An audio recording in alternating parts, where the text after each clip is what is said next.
No, there's an interesting human behavioural experiment. Okay? So it's been applied to lots of different demographics and geographies. You take a group of people, you split them in half, and you give 50% of them a lottery ticket, which is completely random. You give the other 50% of them a lottery ticket, which they have complete authorship and ownership over, and they can write whichever number they like. And then you draw the lottery. Just before you're about to draw the winning number, you say, okay, now I'm going to negotiate with each of you individually a price to buy that ticket back from you. Now the results of every geography and every demographic this has been tested in has shown that it takes 5 times more cash to buy that lottery ticket back from somebody who had authorship and ownership over that number, who wrote their own number, than it does somebody who had nothing to do. Which tells us something really curious about human behaviour. Which is that when we have ownership over our own actions, we're far more committed to the outcome.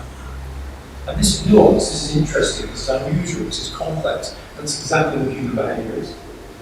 It's counterintuitive, sometimes it's irrational, sometimes it's emotional. And if you think of an organisation going through change, often the leaders come up with this great idea. They say, hey, we're going to put together this compelling change story and prescribe it to our people. But actually, unless people have ownership of that story from the beginning, unless they're part of writing it, they're likely to be far less engaged and far less committed to the outcome. So another example of this is there's a study done by IBM a few years ago, the Making Change Work Study, 2016. Everyone's going to big change management project, really it's interesting. And they asked 2 big questions. So one was why do digital projects fail, and one was why does digital projects succeed? There was 1,500 people, project managers, IT managers, digital managers, strategists, all sorts. The number one reason change projects fail, 58% of people listen to this, changing attitudes.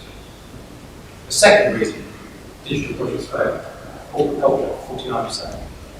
35% no executive sponsorship. So if you notice, we've got to the third one there, and none of these are technology problems.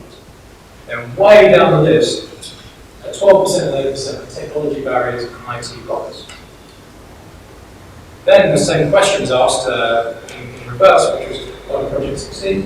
And 92%, the very top outcome, leadership engagement.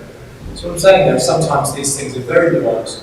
It's people-based issues that cause the biggest challenges. Most organisations place as much focus as they can on technology. And I think clamber uncertainty by making sure the technology is right, but actually very often the balance is right between people and technology. So that's why Caspar Barnes, we always start with the belief that real change only happens in digital transformation when as much focus is placed on people and culture as it is technology.